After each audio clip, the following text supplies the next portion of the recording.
Hello friends, എല്ലാവർക്കും ചെമ്മരിപ്പൂവിൻ്റെ ഇന്നത്തെ പുതിയൊരു എപ്പിസോഡ് വീഡിയോയിലേക്ക് സ്വാഗതം.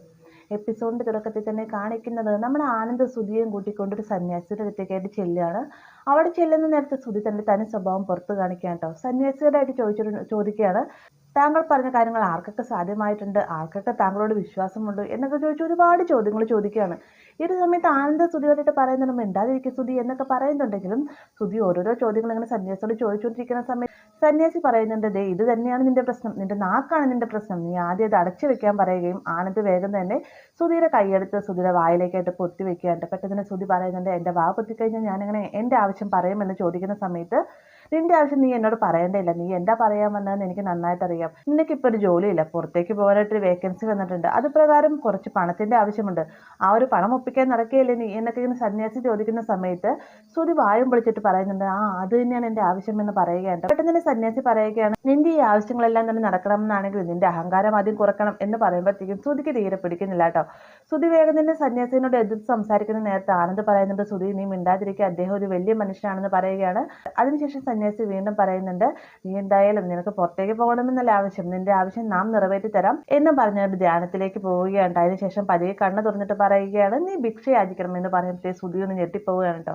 ഞാൻ ഭിക്ഷ യാചിക്കാൻ 7 ഡിഗ്രിയുള്ള ഞാൻ ഭിക്ഷ യാചിക്കുക എന്ന് പറഞ്ഞു കഴിഞ്ഞാൽ, അതെ നീ ഭിക്ഷ യാചിക്കണം, ഭിക്ഷ യാചിച്ചാൽ മാത്രമേ നീ ഇത്രയും നാളും ചെയ്ത പാപങ്ങൾക്കെല്ലാം പരിഹാരമാവുകയുള്ളൂ, മാത്രമല്ല ജലപാനം പോലും നീ നടത്താൻ പാടില്ല, അതുകൊണ്ട് തന്നെ ഇന്ന് തന്നെ രാവിലെ തൊട്ട് വൈകുന്നേരം വരെ നീ ഭിക്ഷ എടുക്കുക, അതിനുശേഷം ഭിക്ഷ യാചിച്ച് കിട്ടിയ പണം അത് അമ്പലത്തിൽ തന്നെ നിക്ഷേപിക്കുക എന്ന് പറയുമ്പോഴത്തേക്കും, ഭിക്ഷ യാചിച്ചത് കൂടാതെ ഞാൻ ഭിക്ഷ എടുത്ത് തെണ്ടിയ പണം അത് അമ്പലത്തിലേക്ക് കൊടുക്കാനോ 10 പൈസ പോലും എനിക്ക് എടുക്കാൻ പറ്റുകയില്ലെന്ന് സുധി ചോദിക്കുന്ന സമയത്ത്, ഒറ്റ രൂപ പോലും നീ എടുക്കരുത്, മുഴുവനായിട്ട് അമ്പലത്തിലേക്ക് തന്നെ കൊടുക്കണം, എന്നാൽ മാത്രമേ ഇത്രയും നാളും നീ ചെയ്ത പാപങ്ങൾക്കെല്ലാം തന്നെ പരിഹാരമാവുകയുള്ളൂ, നീ ആഗ്രഹിക്കാതെ തന്നെ നിന്റെ കയ്യിലേക്ക് പണം എത്തിച്ചേരുമെന്നൊക്കെ സന്യാസി പറയുന്ന സമയത്ത്, നന്ദി ഗുരു, സുധി നീ ദക്ഷിണ കൊടുത്താലും എന്ന് പറയുമ്പോഴത്തേക്കും, എൻ്റെ കയ്യിൽ ദക്ഷിണയില്ല എന്ന് സുധി പറയുന്നുണ്ട്. പെട്ടെന്ന് തന്നെ ആനന്ദ് സുധിയുടെ പോക്കറ്റിൽ നിന്നായിട്ട് 100 രൂപ എടുത്ത് സന്യാസിക്കായിട്ട് കൊടുക്കുന്നുണ്ട്. ആനന്ദിന് മാത്രം വേണ്ട സന്യാസി അന്നേരം പ്രസാദം കൊടുക്കുന്നു. പെട്ടെന്ന് തന്നെ സുധി പറയുന്നുണ്ട്, 100 രൂപ എൻ്റെയാണ്, എനിക്ക് പ്രസാദം വേണമെന്ന് പറയുമ്പോഴത്തേക്കും, നീ ആദ്യം ഭിക്ഷ എടുത്തോണ്ട് ആ ഒരു പണം എനിക്ക് താട്ട്, അത് വെച്ച് നിനക്ക് ഞാൻ പ്രസാദം തരാമെന്ന് പറഞ്ഞിട്ട് സന്യാസി ധ്യാനത്തിലേക്കായിട്ട് പോവാണ്. പെട്ടെന്ന് സുധി പറയുന്നുണ്ട്, ഇത് എന്ത് പരിപാടി കാണിച്ചത്, പണം എൻ്റേത്, പ്രസാദം അവന്, ഇതെങ്ങനെ ശരിയാവും, ഇതൊന്നും എന്നെ കൊണ്ട് സാധിക്കുകയില്ല എന്നൊക്കെ സുധി പറയുന്ന സമയത്ത് ഒരു കണക്കിന് ആനന്ദ് സുധിയെ വലിച്ച് പുറത്തേക്ക് ഇറക്കൊണ്ട് പോകാൻ കേട്ടോ.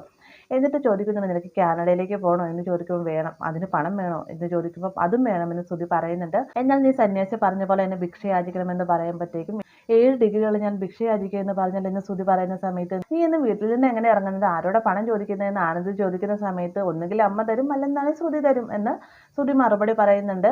ഇത് തന്നെയാണ് ഭിക്ഷ എന്ന് പറയുന്നത്, നീ വീട്ടിലുള്ളവരോട് ചോദിക്കുന്നു, ഇത് പുറത്ത് പോയിട്ട് ചോദിക്കുന്നു, അത്രയുള്ള വ്യത്യാസമെന്ന് ആനന്ദ് പറയുന്ന സമയത്ത്, വീട്ടിലുള്ളവരോട് ചോദിക്കുന്ന പോലെ അല്ലല്ലോ ആനന്ദ് പുറത്ത് നിന്നിട്ട് സംസാരിക്കുന്നത്, എനിക്ക് അതേക്കുറിച്ച് ചിന്തിക്കാനൂടെ പറ്റുന്നില്ല എന്നൊക്കെ പറയുമ്പോഴത്തേക്കും, അതേക്കുറിച്ച് നീ ഒന്നും ചിന്തിച്ച് തല പോയിക്കണം, നിന്നെ ഞാനൊരു നല്ലൊരു ഭിക്ഷക്കാരനാക്കി തരാം, നീ എൻ്റെ കൂടെ വായെന്നും പറഞ്ഞുകൊണ്ട് സുധീനെ കൂട്ടിക്കൊണ്ടൊരു അമ്പലത്തിന് നടയിലേക്കായിട്ട് ചെല്ലുക കേട്ടോ. അമ്പലത്തേക്ക് ചെല്ലുന്ന ഒരു ഓട്ടോയിലാണ്. ഓട്ടോയിൽ കാശ് കൊടുക്കാൻ സുധിയോട് പറയുന്ന സമയത്ത് തൻ്റെ കയ്യിൽ പണമില്ല എന്ന് സുധി പറയുകയും, ആനന്ദ് സുധിയുടെ പോക്കറ്റിലൊക്കെ തപ്പി നോക്കിയതിന് ശേഷം പണമില്ല എന്ന് ഉറപ്പ് വരുത്തിയിട്ട് തൻ്റെ പോക്കറ്റിൽ നിന്ന് ഓട്ടോക്കാരനുള്ള പണം ആനന്ദ് കൊടുക്കാണ്ട്. അതിന് ശേഷം പറയുന്നുണ്ട്, ഭിക്ഷ അയച്ച് കിട്ടുന്ന പണത്തിൽ നിന്ന് എനിക്ക് തരാനുള്ള പണം തന്നിട്ട് വേണം ബാക്കി അമ്പലത്തിലേക്ക് കൊടുക്കാൻ, ഇപ്പം ഞാൻ ഓട്ടോക്കാരന് പൈസ കൊടുത്തില്ല, ആ ഒരു പണം എനിക്ക് തിരികെ വേണമെന്ന് ആനന്ദ് പറയുന്നുണ്ട്. സുധിയാണെങ്കിൽ സമ്മതിക്കുകയും ചെയ്യുന്നുണ്ട് കേട്ടോ. അങ്ങനെ സുധീനെ കൂട്ടിക്കൊണ്ട് അമ്പലം നടയിലേക്ക് ചെല്ലുന്ന സമയത്ത് ആനന്ദ് പറയുന്നത്, ദേ അങ്ങോട്ട് നോക്കി, ഇതൊക്കെയാണ് നിന്റെ ഇന്നത്തെ പുതിയ സുഹൃത്തുക്കൾ എന്ന് പറഞ്ഞോട് കുറേ ഭിക്ഷക്കാരെ കാണിച്ചു കൊടുക്കാണ്ട്. ഇതൊക്കെ കാണുമ്പോഴത്തേക്ക് സുധിയുടെ മുഖഭാവമൊക്കെ വല്ലാതാവുകയാണ്. സുധി പറയുന്നുണ്ട്, ബ്രോ ഇത് എങ്ങനെ ശരിയായി, ഇവരുടെ ഇടയ്ക്ക് അവരുടെ വേഷങ്ങളൊക്കെ കണ്ടില്ലേ, എനിക്ക് ഇതൊന്നും സാധിക്കില്ല എന്നൊക്കെ പറയുമ്പോഴത്തേക്കും,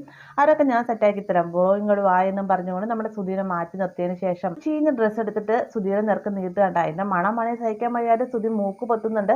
കൂട്ടത്തിൽ തന്നെ ആനന്ദും മൂക്ക് പൊത്തിയിട്ട് പറയുകയാണ്, ഇതൊരു മറ്റൊരു ഭിക്ഷക്കാരൻ്റെ ഡ്രസ്സാണ്, ഞാൻ അദ്ദേഹത്തിൽ നിന്ന് വാടകയ്ക്ക് മേടിച്ചതാണ്, ഭിക്ഷക്കാരൻ്റെ ലുക്ക് കിട്ടണമെന്നാണെങ്കിൽ ഇതൊക്കെ ധരിച്ചേ മതിയാവും എന്നൊക്കെ പറഞ്ഞുകൊണ്ട് നമ്മുടെ സുധീനെ ആ ഒരു ഡ്രസ്സൊക്കെ നിർബന്ധിച്ച് ധരിപ്പിക്കുകയും, മാത്രമല്ല മുഖത്ത് കരിവാരി തേക്കുകയും തലമുടിയിലൊക്കെ മണ്ണ് വാരി പൊത്തുകയൊക്കെ ചെയ്ത് ശരിക്കും ഒരു ഭിക്ഷക്കാരൻ്റെ രൂപത്തിലാക്കുക കേട്ടോ. അതിനുശേഷം ആനന്ദ് പറയുന്നുണ്ട്, നിന്നെ ശരിക്കും കണ്ടു കഴിഞ്ഞാൽ ഇപ്പോൾ ഒരു ഭിക്ഷക്കാരനെ പോലെ ഉണ്ട്, നിന്നെ ഇത്രയധികം മേക്കപ്പ് ചെയ്തതിന് എനിക്ക് നീ ദക്ഷിണ വെക്കേണ്ടതാണ്, ഒരു കാര്യം ചെയ്യും, നിനക്ക് ഭിക്ഷ കിട്ടുന്നതിന് 100 രൂപ എനിക്ക് മാറ്റി വെക്കണം, ടോട്ടൽ 200 രൂപ എനിക്ക് തന്നിട്ട് വേണം നീ ബാക്കിയുള്ള അമ്പലത്തിലേക്ക് കൊടുക്കാൻ. നീ ഇതേ നോക്കി, നീ ഇപ്പം സുന്ദരനായില്ലേ നോക്കിയെന്നും പറഞ്ഞുകൊണ്ട് ആനന്ദ് ഒരു കണ്ണാടി സുധീർ നേർക്ക് കൊടുക്കാണ്ടോ. സുധി ആ കണ്ണാടിയിലേക്ക് നോക്കിയതിന് ശേഷം ഒന്ന് പേടിച്ച് പോകണമെന്നിട്ട് പറയുന്നു, അയ്യോ ഇത് ആരെ ഇവനെ കണ്ട് എനിക്ക് പേടിയാകുന്നു എന്നൊക്കെ സുധി പറയുമ്പോഴത്തേക്കും ഇത് മറ്റാരുമല്ല നീ തന്നെയാണ്, നിന്നെ ഞാൻ ഭിക്ഷക്കാരൻ്റെ രൂപത്തിലാക്കിയിട്ടുണ്ടെന്ന് ആനന്ദ് പറയുമ്പോഴത്തേക്കും അയ്യോ കണ്ണാടി വെച്ച് എനിക്ക് വേണ്ട, ഇത് കണ്ടിട്ട് എനിക്ക് തന്നെ പേടിയാകുന്നു, ഇതിപ്പോൾ എന്നെ കണ്ടു കഴിഞ്ഞാൽ എനിക്ക് പോലും മനസ്സിലാക്കാൻ പറ്റാത്ത അവസ്ഥയായല്ലോ എന്നൊക്കെ സുധി പറഞ്ഞുകൊണ്ട് ആകെ സങ്കടപ്പെടട്ടെ. പെട്ടെന്ന് തന്നെ ആനന്ദ് പറയുന്നുണ്ട്, എന്തായാലും ഇപ്പോൾ ഓവറോൾ നിന്നെ കാണാൻ ഒരു ഭിക്ഷക്കാരൻ്റെ ലുക്കുണ്ട്, പക്ഷേ ഫൈനൽ ലുക്ക് കിട്ടണമെങ്കിൽ ഇതും കൂടെ വേണമെന്ന് പറഞ്ഞുകൊണ്ട് ഒരു പഴയ പാത്രവും അതുപോലെ തന്നെ തോർത്തും മുണ്ടും കൂടി സുധിയുടെ ഷോൾഡറിലേക്ക് ഇട്ടിട്ട് കൊടുക്കാം കേട്ടോ. അങ്ങനെ സുധീനെ ഭിക്ഷ യാചിക്കാനായിട്ട് പറഞ്ഞു വിടുന്നതിന് മുന്നേ തന്നെ ആനന്ദ് ഒരു കാര്യം കൂടി ഓർപ്പിക്കുന്നുണ്ട്, ഇന്ന് ജലപാനം പോലും പാടില്ല, ഭക്ഷണം കഴിക്കാൻ പാടില്ല, കിട്ടുന്ന പണം മുഴുവനും അമ്പലത്തിലേക്ക് കൊടുത്തതിന് ശേഷം മാത്രമാണ് തിരികെ സന്യാസിയുടെ അടുത്തേക്ക് വരാവുള്ളൂ, ഞാൻ അവിടെ ഉണ്ടാവുമെന്ന് പറഞ്ഞിട്ടാണ് ആനന്ദ് അവിടെ നിന്ന് പോകുന്നത്. സുധിയാണെങ്കിൽ ഭിക്ഷ യാചിക്കാനായിട്ട് ഭിക്ഷക്കാരുടെ ഇടയ്ക്കിലേക്ക് പോയിരിക്കുന്ന സമയത്ത് അവരെ സുധിയോടായിട്ട് ചോദിക്കുകയാണ്, നീ ഏതായാലും നിന്നെ ഇതുവരെ കണ്ടിട്ടില്ല, നീ പുതിയ ആളാണോ എന്നൊക്കെ ചോദിക്കുന്ന സമയത്ത് ഇന്നത്തെ ദിവസത്തേക്ക് മാത്രമാണ് ഞാൻ ഭിക്ഷ യാചിക്കാൻ വന്നതെന്ന് സുധി പറയുകയാണ് കേട്ടോ. പെട്ടെന്ന് തന്നെ മറ്റൊരാൾ പറയുന്നുണ്ട്, ഞങ്ങൾ ഭിക്ഷക്കാരുടെ യൂണിയനിലേക്ക് ഞങ്ങൾ പരാതി കൊടുക്കും, ഞങ്ങളല്ലാതെ വേറെ ആരും തന്നെ ഇവിടെ ഭിക്ഷ എടുക്കാൻ പാടില്ല എന്നൊക്കെ പറയുമ്പോഴത്തേക്കും നിങ്ങൾക്ക് യൂണിയനൊക്കെ ഉണ്ടോ എന്ന് സുധി ചോദിക്കുകയാണ്. ഉവ്വ ഞങ്ങൾക്ക് യൂണിയനൊക്കെ ഉണ്ട്, ഞങ്ങളുടെ എന്ത് പ്രശ്നങ്ങളും അവിടെ പരിഹാരം കണ്ടെത്തി തരുമെന്നൊക്കെ പറയുകയാണ്. അതിനുശേഷം സുധി വീണ്ടും പറയുന്നുണ്ട്, നിങ്ങളുടെ പ്രശ്നങ്ങളിലേക്കോ അല്ലെങ്കിൽ നിങ്ങളിൽ ഒരാളാവാനായിട്ട് ഞാൻ വന്നതല്ല, എനിക്ക് ചില ആഗ്രഹങ്ങളുണ്ട്, അത് സാധിക്കണമെന്നാണെങ്കിൽ ഇന്നൊരു ദിവസത്തേക്ക് ഭിക്ഷക്കാരനായിട്ട് ഇരുന്നേ മതിയാവൂ, അതുകൊണ്ടാണ് താൻ ഭിക്ഷ യാചിക്കാൻ വന്നതെന്ന് സുധി പറയുന്ന സമയത്ത് എല്ലാവരും പൊട്ടിച്ചിരിക്കുകയാണ് കേട്ടോ. പെട്ടെന്ന് സുധി ചോദിക്കുന്നുണ്ട്, നിങ്ങളെന്താ ചിരിക്കുന്നത് എന്ന് ചോദിക്കുന്ന സമയത്ത് ഒന്നുമില്ല, നിന്റെ സംസാരം കേട്ട് ചിരിച്ചതാണെന്ന് പറയുകയാണ്.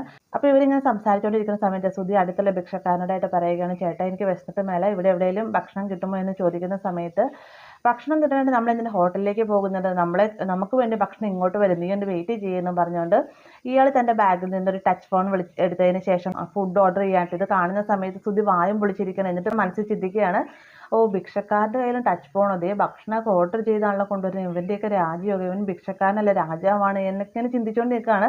ഇയാൾ കോള് കെട്ട് ചെയ്ത് വലിയ താമസമില്ലാതെ ഭക്ഷണവുമായിട്ട് ആൾ വരുന്നുണ്ട്. അപ്പോൾ തന്നെ സുധി ചോദിക്കുന്നുണ്ട്, ചേട്ടാ ചേട്ടന് മാത്രമുള്ള ഭക്ഷണമുണ്ടോ അതോ എനിക്കുള്ള ഭക്ഷണമുണ്ടോ എന്ന് ചോദിക്കുന്ന സമയത്ത് ഞാൻ എനിക്ക് വേണ്ടിയുള്ള ഭക്ഷണം മാത്രമാണ് ഓർഡർ ചെയ്തതെന്ന് പറയാം കേട്ടോ.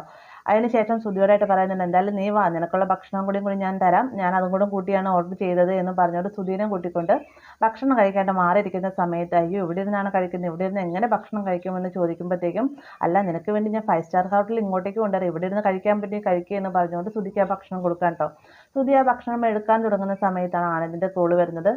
സുധി ആ കോൾ എടുക്കുന്ന നേരത്തെ ഉടനെ തന്നെ ആനന്ദ് ചോദിക്കുന്നുണ്ട്, എന്തെടുക്കുക നീ, ഭിക്ഷാടനൊക്കെ നല്ല രീതിയിൽ നടക്കുന്നുണ്ടല്ലോ എന്നൊക്കെ ചോദിക്കുന്ന സമയത്ത് ബ്രോ ഇവിടെയുള്ളൊരു ചേട്ടൻ എനിക്ക് ഭക്ഷണം മേടിച്ചു തന്നു, ഞാനത് കഴിക്കാൻ തുടങ്ങിയാണ് എന്ന് പറയുമ്പോഴത്തേക്കും ഭക്ഷണം കഴിക്കുകയാണ്, നിന്നോട് നീ ജലപാനം പോലും പാടില്ല എന്ന് സന്യാസി പറഞ്ഞതല്ലേ എന്ന് ആനന്ദ് ചോദിക്കുന്ന സമയത്ത് ജലപാനമൊന്നും ഞാൻ നടത്തിയില്ല ബ്രോ, പക്ഷേ എനിക്ക് വിശന്നിട്ട് മേല, അതുകൊണ്ട് ഞാൻ ഭക്ഷണമാണ് കഴിക്കുന്നത് സുധി പറയുമ്പോഴത്തേക്കും അത് തന്നെയാണ് ജലപാനം എന്ന് പറയുന്നത്, ഒരു തുള്ളി ഭക്ഷണമോ ഒരു തുള്ളി വെള്ളമോ നീ ഇന്ന് കുടിക്കാൻ പാടില്ല, രാവിലെ തൊട്ട് വൈകുന്നേരം വരെ നീ പട്ടിണി കിടക്കേണ്ടതുള്ള, എന്നാൽ മാത്രമേ നിന്റെ ആഗ്രഹം സാധിക്കുള്ളൂ, അല്ലെങ്കിൽ നീ വേഷം കിട്ടിയതെല്ലാം വെറുതെ ആവുമെന്ന് കാണുന്നത് പറയുമ്പോഴത്തേക്കും പെട്ടെന്ന് തന്നെ സുധി കോള് കട്ട് ചെയ്തിട്ട് താൻ കഴിക്കാൻ വെച്ചിരുന്ന ഭക്ഷണം അദ്ദേഹത്തിന് തിരികെ ആ ഭിക്ഷക്കാരൻ തന്നെ കൊടുത്തതിന് ശേഷം പറയുന്നുണ്ട്, ചേട്ടാ എനിക്ക് എന്തായാലും ഭക്ഷണമൊന്നും വേണ്ട, ഇന്നെന്തായാലും ഞാൻ ഭിക്ഷ എടുക്കട്ടെ എന്നും പറഞ്ഞുകൊണ്ട് വളരെ സങ്കടത്തോടുകൂടി തന്നെയാണ് ഭിക്ഷ എടുക്കാനായിട്ട് പോകുന്നത്.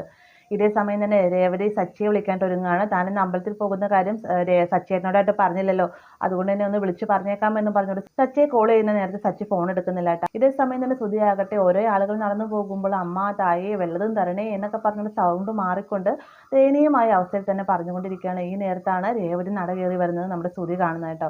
അതായത് നമ്മുടെ സുധി ഭിക്ഷയായിരിക്കുന്ന ആ ഒരു അമ്പലത്തിലേക്കാണ് രേവതി തൊഴാനായിട്ട് വരുന്നത്. രേവതിയെ കാണുമ്പോൾ തന്നെ സുധി ചിന്തിക്കുന്നുണ്ട്, ഇവളെന്താ ഇവളെന്നെ കണ്ടു കഴിഞ്ഞാൽ പ്രശ്നമാവുമല്ലോ, ഇവയ്ക്ക് ഈ അമ്പലമല്ല വേറൊരു അമ്പലവും വരാൻ തോന്നിയില്ലേ എന്നൊക്കെ മനസ്സിൽ ചിന്തിച്ചുകൊണ്ട് തൻ്റെ കയ്യിലുള്ള തോർത്തുകൊണ്ട് മുഖം മറച്ചു വെക്കുകയാണ് കേട്ടോ. ഈ ഒരു ഭാഗത്തോടെയാണ് ഇന്നത്തെ എപ്പിസോഡ് അവസാനിക്കുന്നത്. വീഡിയോ ഇഷ്ടമായെങ്കിൽ ലൈക്ക് ചെയ്യാനും കൂടെ ചാനൽ സബ്സ്ക്രൈബ് ചെയ്യാനും മറക്കരുത്.